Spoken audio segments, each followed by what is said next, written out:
is based on four basic principles.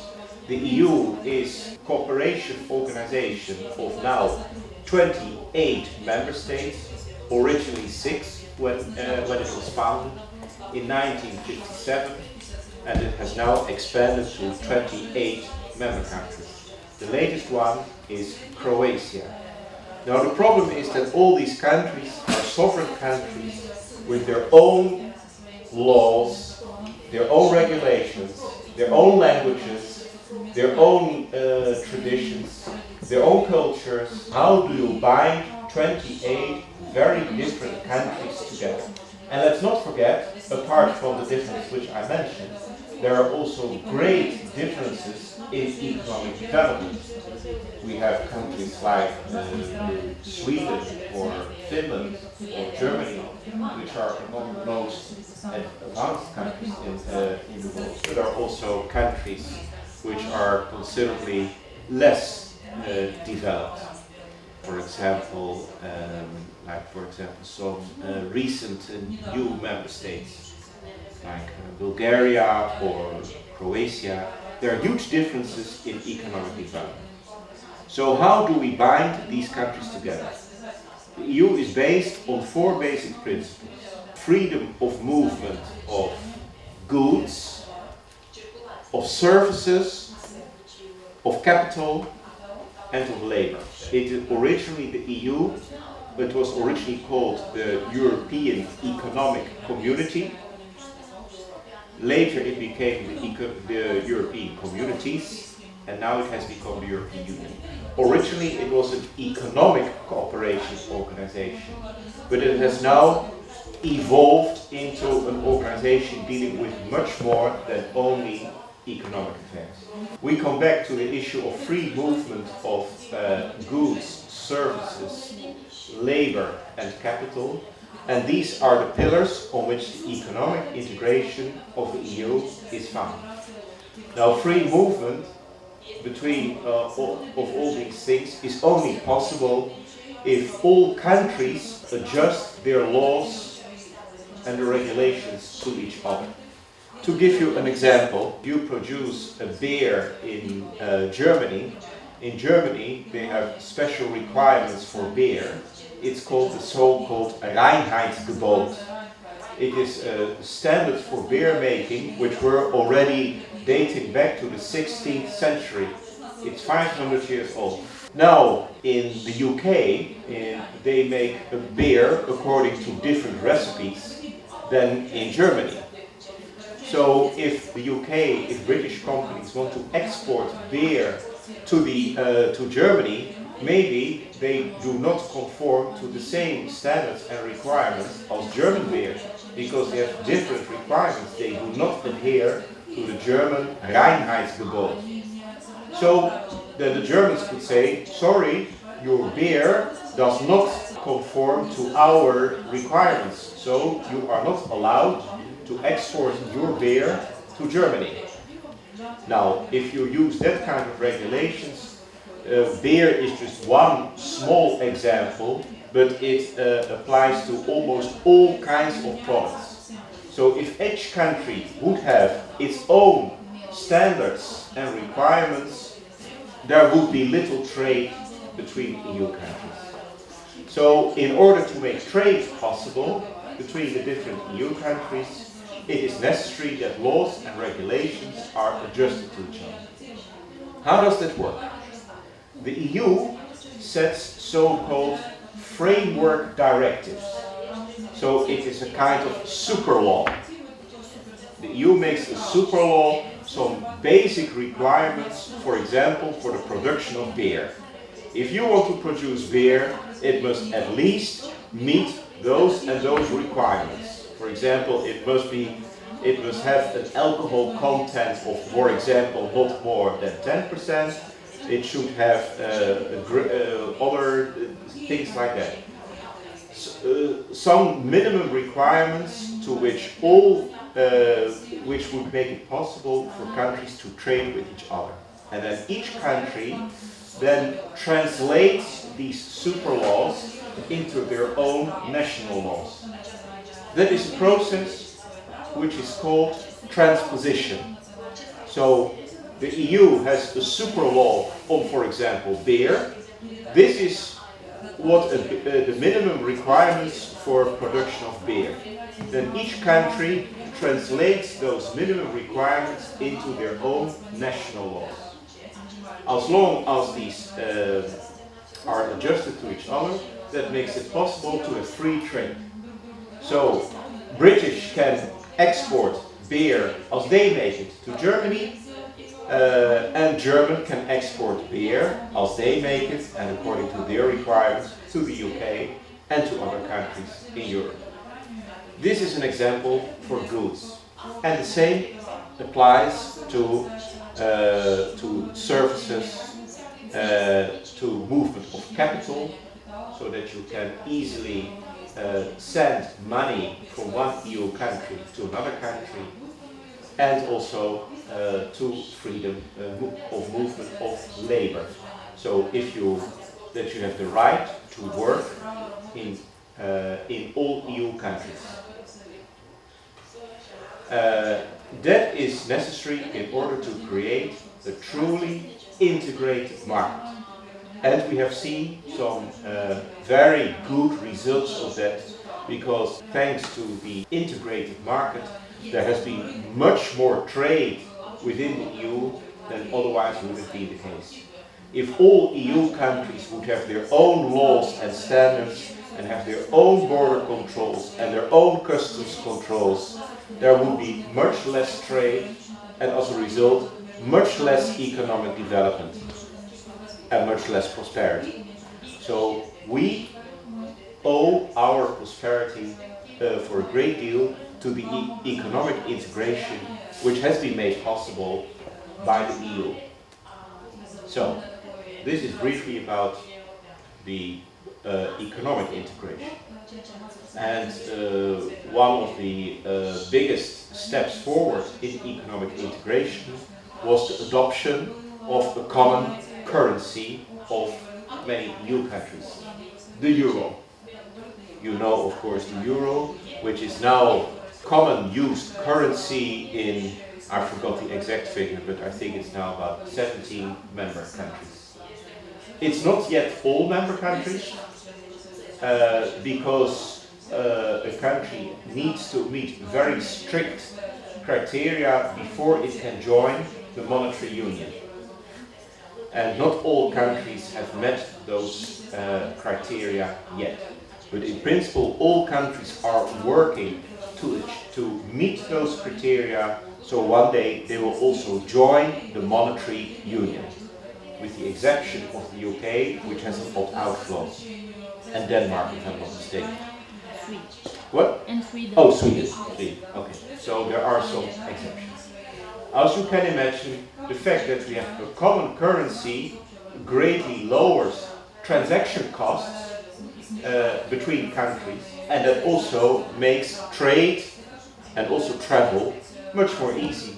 If I travel to France or to Germany, I don't need to exchange money. I can just use my own currency and use that. Besides that, what you see is because it's much easier to compare prices. So, for example, a car or a television set, the price is set in euros, and you can easily compare prices between different countries. And if I find that the television in Germany is maybe 300 euros cheaper than in the Netherlands, maybe I take my car, I drive to Germany, and I buy the television set there, and maybe other things as well. That has also an effect of price convergence. So slowly the price levels in EU countries will converge to each other, thanks to greater transparency. This is about market integration. But now the EU has evolved into something much more. The EU is more than just an economic community. It is the European Union. And it is responsible for many more areas, including strengthened cooperation in justice, in home affairs, and in many other issues, also including foreign policy. EU countries want to build a common foreign policy. And I am myself an example of that, because I actually am not from the EU. I come from the Netherlands Ministry of Foreign Affairs. But in order to create a common foreign service for the EU, all member countries of the EU, they send their own officials to work in a common foreign service of the EU. It's called the EEAS, European External Action Service. And I am one of them. So that is an example. So the EU is dealing with many more areas. As you probably know, the EU is now faced with two major crises and challenges. One is, already for a very long time, the crisis in Greece.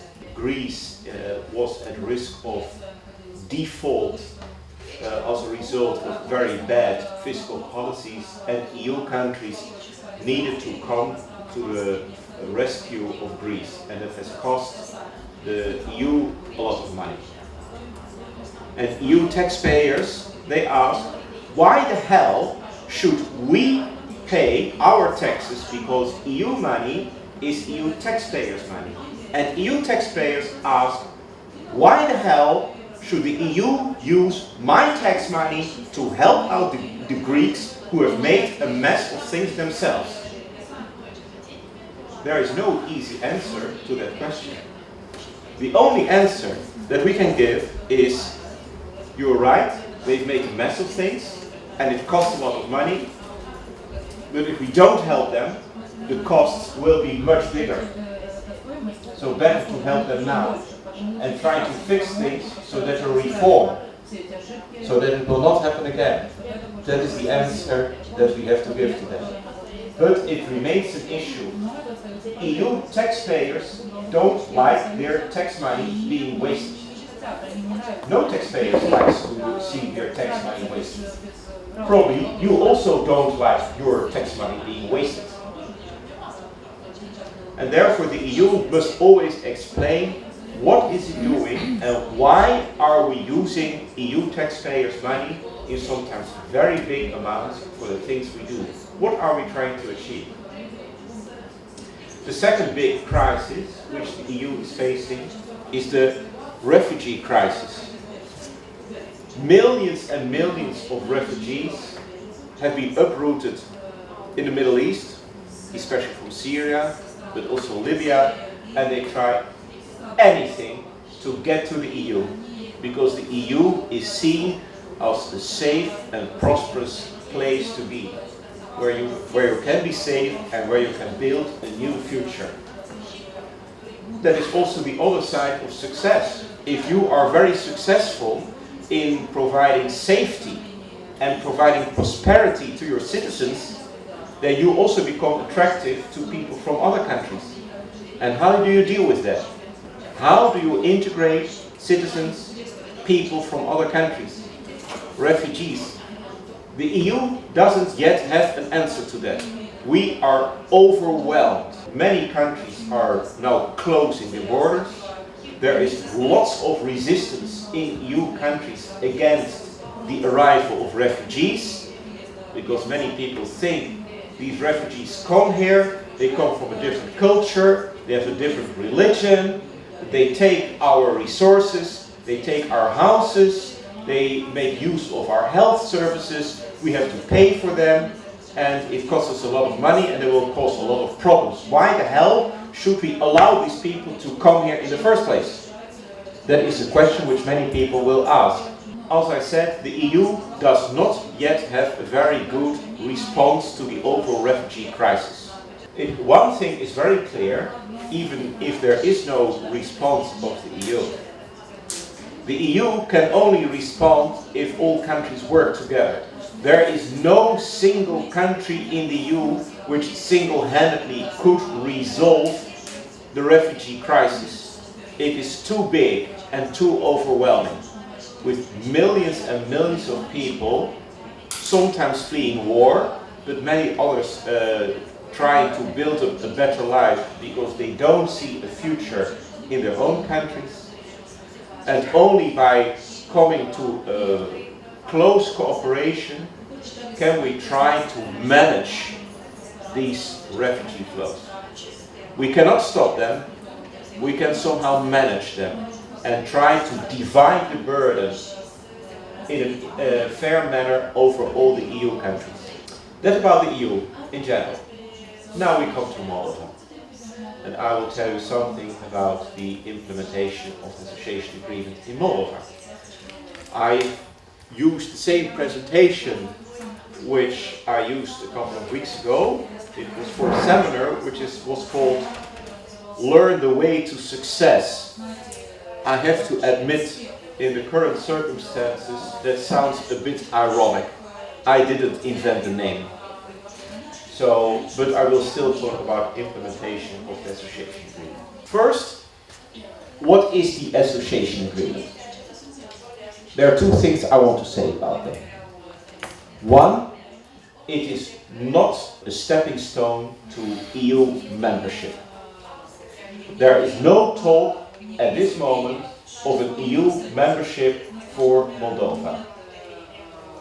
For various reasons.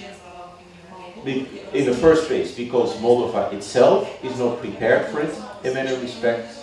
And in the second place, because there is big resistance within the EU against further enlargement. So at the moment, there is no talk about a membership perspective. So the association agreement does not make Moldova a candidate country. So it is an associate country of the EU. We do not exclude membership in the future, even if it is in the far future. So that is the first thing I have to say about the association agreement. The second thing about the association agreement is that it is a deal. It's an agreement. It is a deal. It is a quid pro quo. The quid is we have that the EU opens its market fully to Moldova. That is the so-called free trade area. The EU opens its markets to a wide range of Moldovan products and services, much wider than was the case before. So that is one incentive which we give to Moldova. The second thing is that we will provide Moldova with a lot of assistance, financial assistance and technical assistance, which Moldova can use to reform the country. So this is the incentive we give, to open our markets and to provide assistance. But we want something in return. As I said, it's a quid pro quo. What we want in return is political and economic reform based on an EU model, which means that Moldova will align its legislation with that of the EU. In the economic field, that is in the part of the DCFTA, Moldova will align its economic legislation with that of the EU. And we also expect Moldova to undertake deep political reform so that Moldova becomes a stable democracy based on the rule of law and based on respect for human rights. And why do we want that? Because Moldova is a neighboring country of the EU.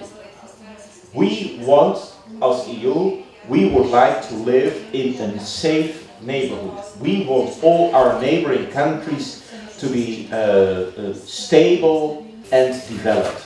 It is in your interest and it is in our interest. So that is what we want. That is the deal. You undertake political reform, we open our markets and we provide you with assistance. That's the deal. In the areas where you live, you have probably a very important rural economy. Many people earn their living in agriculture. You may have also some industries, quite often related to agriculture, food processing industries. The free trade area makes it much easier for the farmers and the producers in your places to export to the EU. So that will stimulate the economic development in your regions. And there's another important effect. It may, now that Moldova is part of the EU free trade area, Moldova in principle can become much more attractive to foreign investors. So there may be foreign investors who would like to establish production facilities in Moldova, including in some of the localities in which you are based. That will bring economic development, that will bring jobs, that will bring employment to your areas.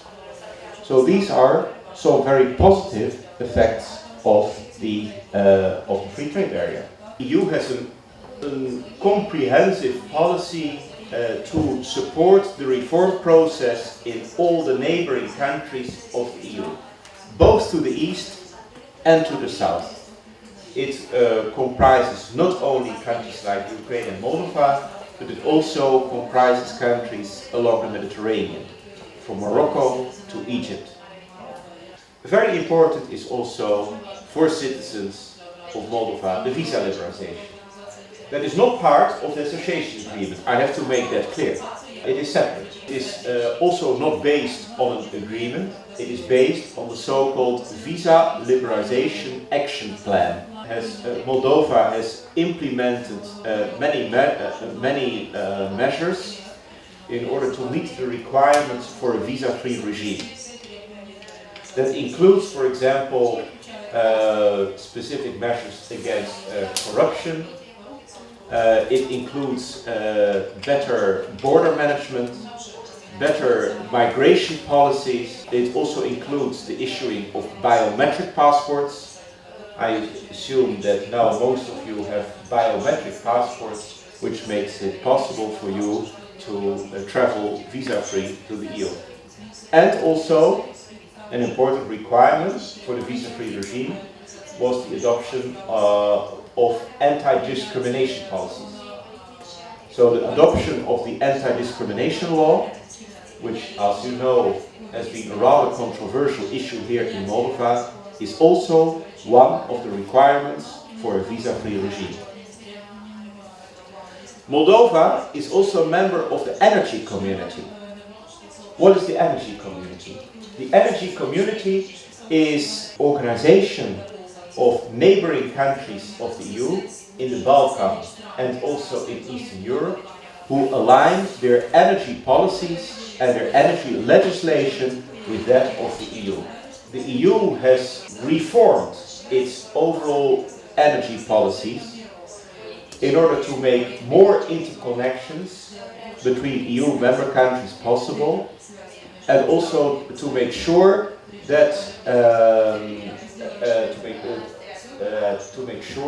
there is a secure supply of energy, and that that the provision, the trade in energy is based on market principles.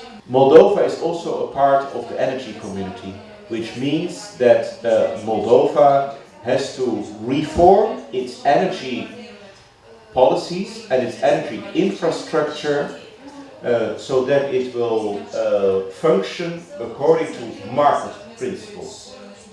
That means a separation between production, transit and distribution of energy, and also a liberalization of prices. Then we have the so-called aviation agreement. Moldova and the EU have concluded an aviation agreement which makes it possible to increase air connections between Moldova and the EU. So it means that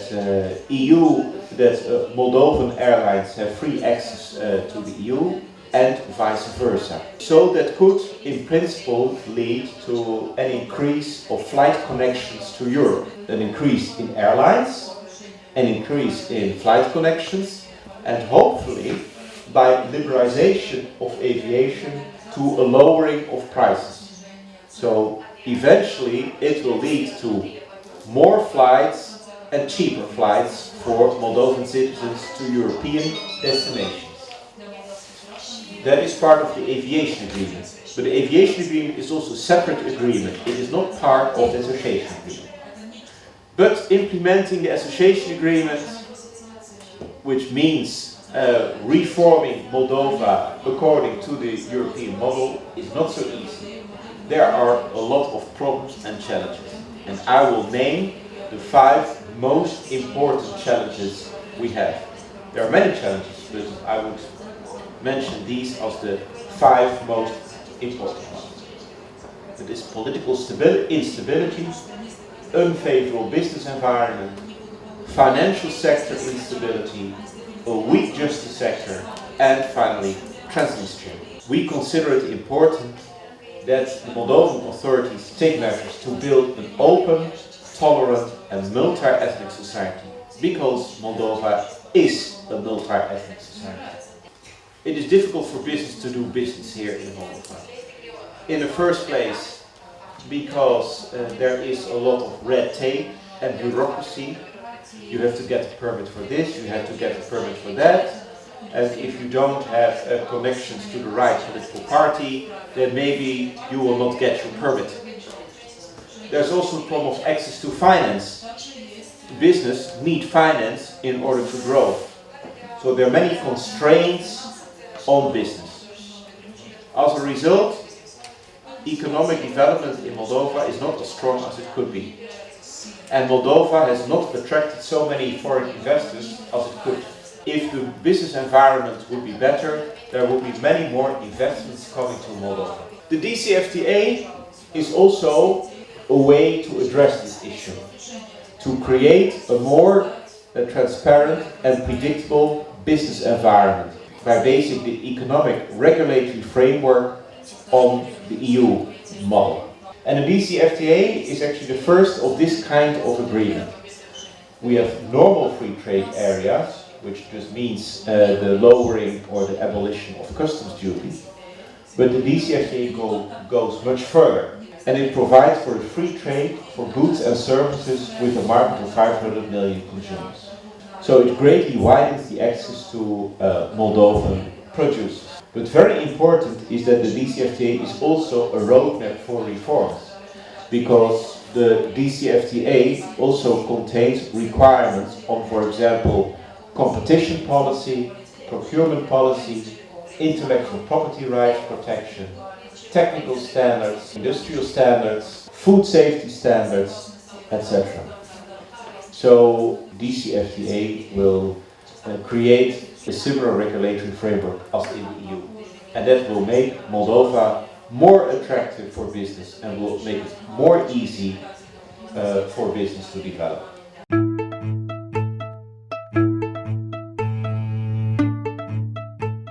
I was trying to teach you was that you have to keep in mind your audience. You have an audience where you are working for. Not for your mother, not for your brother or your husband or your friend. No, you work for an audience. You just immediately start with sentences that interest your audience. So if you make a program about agriculture problems and the European Union, you start by saying, we have a treaty with the European Union. What is in for you? How do you benefit or not? That's where this program is about. Point. That's all. Everybody is just interested in what is in for me. They are not interested in boring stories about treaties or about the European Union. Ooh, it's so boring. No, they just want to know, what does it mean for my wallet? If the farmers thanks to the treaty, have better possibilities to export to the European Union or to whatever third country, perhaps that means that the prices of apples and vegetables and paprikas go up in Macedonia. That is what people is interested in. So always keep in mind, what does your audience want? What is your audience interested in? So the first sentences of your program are the most important ones, because there your audience decide to watch your program or not. So no padding, no talking about nothing, no turning around the hot pot. Just start eating it. Make people have appetite in your story by showing that it is very interesting for them to watch, because they are involved. It's about them. It's not about some highbrow politicians. If I see a program about agriculture, I want to see farmers, I want to see fruit sellers, I want to see housewives who buy things. I want to have those expert opinions, and they are much more interesting than all them boring men that are in some ministry and telling a lot of blah blah in abstractions. Don't use abstractions. Don't say it is expensive. No, tell how expensive. In money, don't say it is high, tell how high. Be as concrete as possible. Because the paradox is that when you are explicit in your words, in your images, you stimulate the fantasy. I give you an example. When you're talking about a car, you think about something of metal and 4 wheels that costs a lot of money. That's what you think. But when I'm talking about a yellow Volkswagen, you see it before your eyes. So you stimulate fantasy by not using abstractions. Not it is warm, not it is cold, but how warm, how cold. And show images. Use images. And if you have abstractions, you can't use images. And television is all about images. You use too much text, and you have to let the images talk. So what you do is you turn it around. You say, here are we, the humble Moldovan Republic, and what is this fantastic European Union doing to help us? No, you have to turn it around, of course. You are the persons that are in the center. It's about you. So here we are, a country that is in a developing state, and there is European Union, and they want to make a treaty with us. Believe me, they don't do it because they love you. They do it because they want to have you in their influence atmosphere. They look at Russia and they want you at their side. So you have a position to bargain and to negotiate. So don't say, here we are and we want to go to this fantastic European level. Let them go to hell. This is nonsense. Here we are, and tell us what you can offer us. So if we have a problem in education, because of demographic things, because of the other arguments you gave me, emigration, what can we expect from the European Union? I do it just improvising by heart. Can we use, for example, computers to teach from a central point decentral villages? Is there a technician who can explain that this is a solution? Because it's very old-fashioned to think in schools and in a teacher in a decentral school. No, you can put the children in a classroom, you make a screen, and you give central lessons to small villages. Okay, European Union, you like us so much, you want to help us, build us such a system. And then I want to hear the reaction of the European Union. And then we are in the heart of the problem, and everybody is sitting on the point of their chair. And you are not beggars. You are a fantastic country, and you have something to offer, and you have to ask, not only ask, but urge to the European Union, this and that we need. Can you help us with it or not? If not, get away with your blah blah and your treaty. Because this is what we need. In order to improve our education, this and that is what we need. Can you offer it or can't you? We can't live in padding. We can't teach our children with padding, with papers, with treaties. We want this and that and that. Make it concrete. Don't be vague. Don't say, we want to go to this fantastic level of European Union. Ever been in the slums of Brussels? Come on, so fantastic is the European Union not. And so fantastic is Russia not. So, don't believe in those stories. Be self-determined. You are a fantastic country and you want to improve that country. And therefore you need some help. And that's what the treaty is about. Believe in your own power. Television is very powerful. Very powerful. And this country pretends to be a democracy. So use that. That is their weak point. They can't put you in jail, they can't kill you, they can't do nothing against you. So use your power. Do your homework. Before you interview somebody, you do your homework. You go on the internet, you have everything to your assistance. And you can find all the answers. So be critical. Sit directly on his lips, interview, and make interviews tick-tock, tick-tock, tick-tock. That is more interesting to watch, and it's going quicker. It's not going slower as you thought. It's going quicker. You come directly to the heart of the message. Come directly to a question, and don't ask in one phrase 2 questions at the same time. That is very annoying and makes them confused. You confuse them with that. If you write for yourself the questions, you must count the syllables. And if you can say it with less syllables, the same sentence, do it.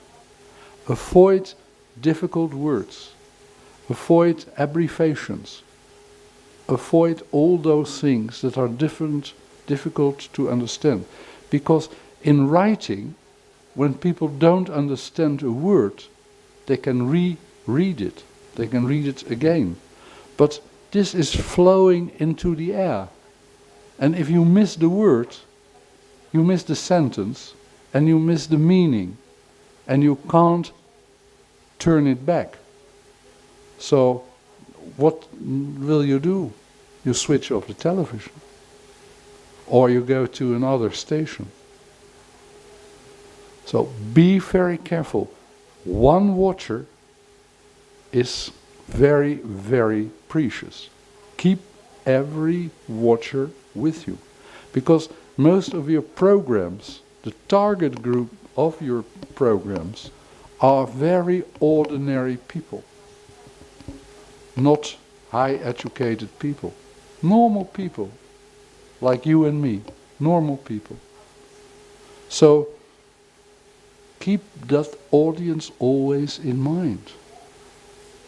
And the moment that somebody is using a difficult word, you interfere. You say, what do you mean? That doesn't mean that you are dumb for the audience, no. It means that you are at their side. That you are carefully listening to every word and interfere if somebody is using difficult word. I'm sure that in the beginning of these courses I told you that you are talking to one person, because you come in every house room as a guest.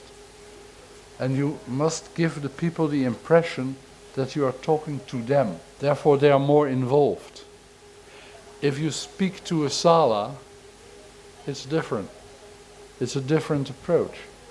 So always try to make intimate situation.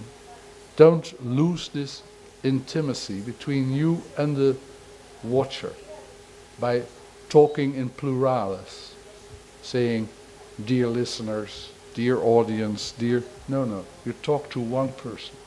And in your mind it must be one person.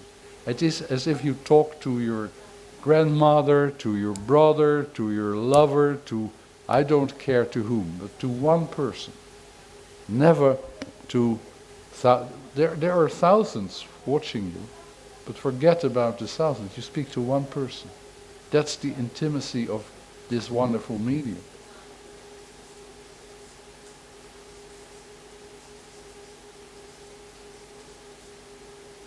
How do you do that? You do it by sitting very short to the speaker or the expert that is there in your studio. Don't believe any words he or she is saying.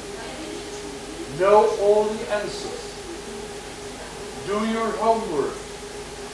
Be an expert yourself. Then you get a dynamic program from itself. More debate. It was said, if we are too critical to our guests, they never come back again. Well, there's a simple solution for that. Be careful that you have two opinions in your studio, two guests with different opinions. Then you get more dynamic and you get debate. And if there is a struggle between people, when there is debate, people like to watch that. Because debate forces you to speak short and to use your brains, because it brings a lot of energy here. Debate is always nice because you formulate better, shorter, more active than when you sit in a chair and just have monologues. So debate helps you, and you are not to blame for the critical questions then. It's the guest, the other guest, discussed very often and not followed enough. But interviewers on television do it standing up, not in a very nice armchair, because that is most of the time very boring. And here another remark was made. It was cheap television. It was cheap television because the terrace that was set there didn't look very cozy, not very inviting. If you look at it, you will say, I'm very glad I'm not sitting there. I'm very glad I'm not there. And that should not be. You must have the impression that it is a cozy place where you are in the middle of the discussion, where you are also, and not as a watcher far away. You have to be inside the whole discussion. More lively. There are different methods to make it more lively. Avoid long monologues. Interrupt. But also have more footage. Shorter footage. It's better to have 4 interruptions with shorter footage than 3 interruptions with longer footage. Because every image is better than 1,000 words. So make it very dynamic, make it very lively. Did I forget one of your remarks? Oh yes, what I miss, and what I always miss here, is humor. You are so damn serious. Please make some jokes, make it a little bit lighter. Did we learn? And what was the most important thing? The most important thing is liveliness. Because we have not many means. We are poor television stations. That is normal for all regional stations in the world. They all are poor. I did do programs with American television stations serving communities of 6,000 people, and they were very poor. They have to live on advertisements, and they have to take every penny out of their society they can get. So don't think that you are different or that your situation is special. No, it isn't. So being poor and having to make programs like duplex programs with a studio, with people sitting in the studio having conversations, the liveliness of the program is the most killing. If you have a few people who are boring of themselves, and if the anchor is not capable of breaking through this atmosphere, you really have a problem. Because then you make a boring show. Okay, that's one thing. The other thing is that you always have to keep in mind that you are working for an audience. You are not working for a sponsor. You're not working for Soros. You're not working for European Union, unless where the money comes from. You're independent journalists, and you do the work on your own responsibility. And your only responsibility is that your audience is understanding what the hell you're talking about. And that you contribute to democracy. And you contribute to democracy by showing that you are not afraid of officials. That officials are normal people who go to the toilet and do other nasty things. And there is no reason to be humble, to be shy, to be very modest, very polite to them. Just behave normal. To a burgomaster, to a mayor, to a vice president, to a minister. They are just sitting there to do their jobs for us as a society. And they have to do their job very well because they are very well paid. So there is no reason to be to them. Just talk normal to them and be critical and show that you're emancipated journalists. Never give bureaucrats the chance to speak from behind their desk. First of all, they have to stand up. Secondly, they have to be taken out of their comfort zone, out of their desk and their bureau. You see how static it becomes if you put two persons on one line next to each other. There's no depth in the picture. It's a flat picture.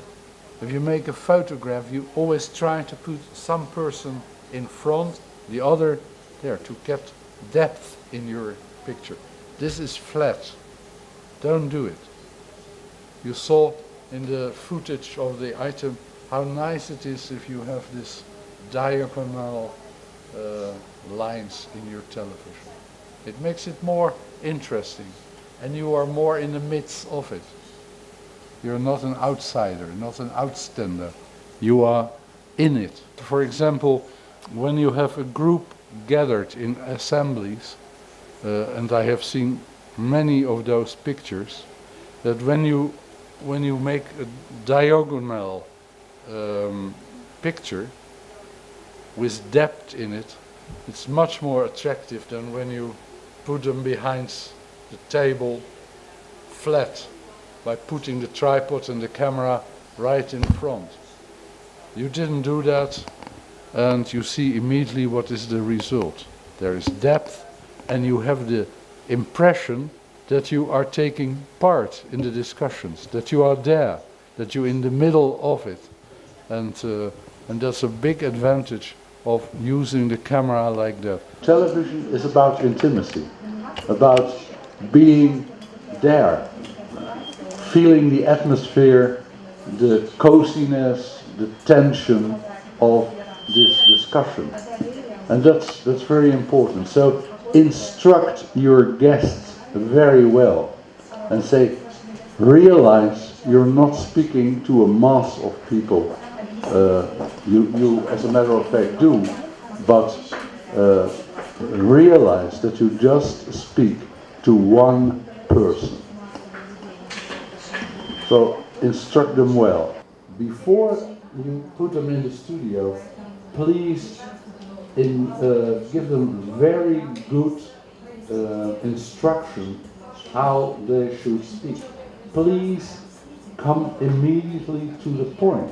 Airtime costs a lot of money, so use it very well, and don't have a lot of tara around it, but just come directly to the point. And for those bureaucrats, it's difficult to do that, because they are used to have a lot of blah blah. But for television watchers, it's killing. So don't let them do that. If you can, try to make lists of female specialists to invite in your studio programs. If you can choose between men and women, always choose the women. Why is that? That is because women are more to the point. Female meetings are shorter than meetings with men, because men all have enormous egos and need more time to show how very important they are. Women don't. Women speak less abstract than men, and women are more to the point than men, and they make a nicer picture. So please, when you have the possibility, ask women. It also has an emancipating effect on your watchers. It shows that there are many women who are capable to talk about many subjects. So please look for women to talk in your programs. And don't always have those boring men. Why don't you show all those activities?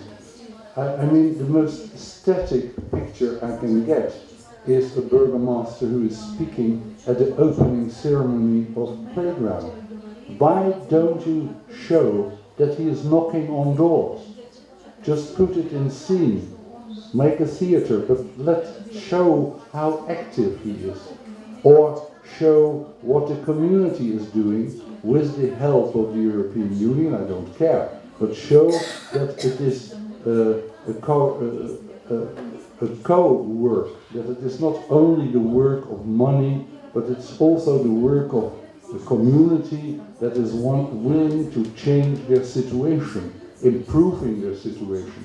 That makes courage, and that's what you should do with television, making courage. Bring people to ideas, not just sit in their chairs and wait for money coming from heaven. It's showing how prosperity and how progress is going. And you show that by showing parents of the playground painting or whatever they do, and in this way improve their level of life, because their children have a nice playground, and that's very important for children, that they can play and that they are growing up in a nice society instead in the middle of some filth. So I want to see images that make people optimistic, not the just telling about the European Union and the money that is coming from there. Because that is very important. That is the whole meaning of this paper that you signed, this treaty. It is trying to bring in motion things that are now static. I like to see dynamic. I told you before, this is very boring. This is not boring. Movement, I want to see movement. I want to see things in progress. And if you show a village, don't show an overview. Show close-ups of people who are doing things. Because in a village, everybody is doing things. Milking a cow, or harvesting, or planting, or whatever they do. If you say there are many people there living on agricultural, and there is a specialist who is saying in most countries it's just 4% agricultural activity, and in our country it is such a high level. What is, as a matter of fact, pure nonsense. Because a highly developed country like the United States of America is totally depending on the export of agricultural products and weapons, by the way, but agricultural products is very important export product because the world needs food. So it is not something to talk about with disdain and saying agricultural business is of a lower level. It's very important, and you can make a lot of money with it. The whole magic of making television programs is that you grab the attention and lead your audience through the story.